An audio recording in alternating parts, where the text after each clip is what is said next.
when I first was diagnosed, everyone has answers for you. Everyone.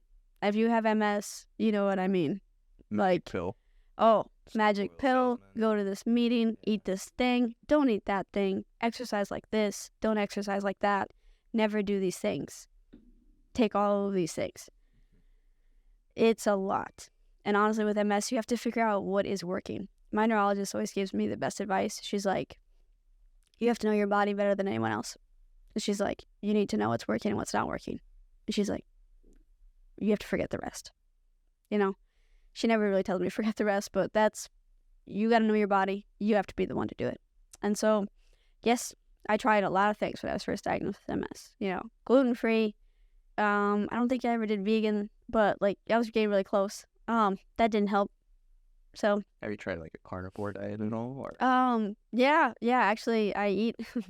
This is funny. I've always eaten meat, but I usually cut the fat off my steak because I'm like, nah, I don't really want the gristle, you know. But it turns out there's like a mineral in beef fat that can help with brain connectivity. So now I eat the fat on my steak sometimes. Like, Are there any supplements that people have recommended? oh yes, as well? so many. Yeah. But basically, what with MS, a lot of people have a vitamin D deficiency. So the Yeah. most important one is to take a lot of vitamin D. But you can take too much vitamin D. So now I'm not allowed to take any vitamin D until Really? maybe winter. Do you get your levels checked quite often? I have been the last couple years. Yeah, but because I've had MS for like 8 years now, almost 8 years. Okay. And so I took like 5,000 IUs of vitamin D daily for like 7 Just gonna- years. Yeah. Almost 7 years. And yeah, now I have a little too much. So now Not good. not good. Yeah. So now I'm stepped down off that. And for me, it was really good to take the MS meds. Like the doctors helped me find one that was really good for me. And it was an injection, and like I hate needles. So I was like, oh my gosh, I can't be this person. Yes, you can. Yes, you can. Turns out it's no big deal, actually. And now when people tell me they have to start a medicine that's like an injection, I'm like, you're going to be fine. You can do this. You don't think you can, you're not going to want to.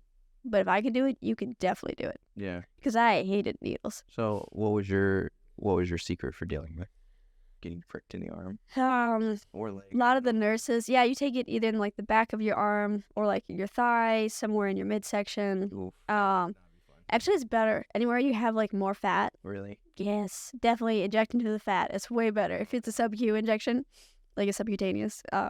Yeah. And so what you do is, they'd be like, reward yourself afterwards. Wait to do something that you want to do until after, or just do something good afterwards. But I had one that I took once every 2 weeks, which is really great. I did that for 5 years, and then it really suppressed my immune system. So I had to stop taking that one and step down to one that was less aggressive, but was more shots. So I'm taking one that was like 3 times a week. And I did that for almost 2 years.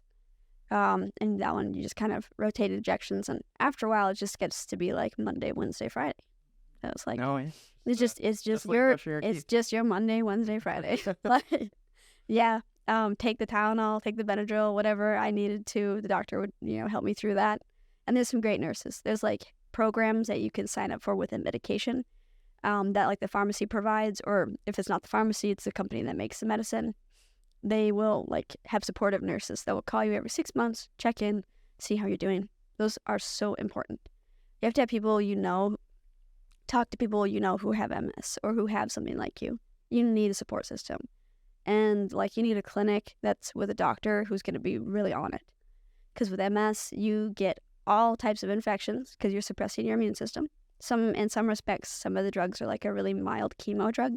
Why do they have to suppress your immune system? Because in MS, your body is what's attacking your body. Okay. And so more specifically, I think it's like a white blood cell that is eating the lining off of some of your nerves. And it's causing scar tissue bumps, which if it's in your spinal cord, they call them lesions. And if it's in your brain, they're sclerosis bumps. So multiple sclerosis. You have a lot of bumps in your brain.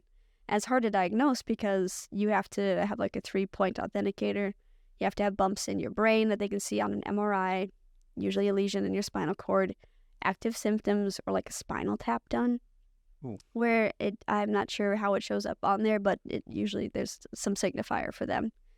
And so, like, yeah, spinal taps are no joke. If you ever get one, like, God forbid, although like there's other conditions you need spinal taps for, and they're not that bad. But if you have one that causes a headache, you got to go in and get a blood patch like right away. Really? I didn't know that, so I lived with like a migraine when you can't get off your bed, you can't have the lights on, and you can't move.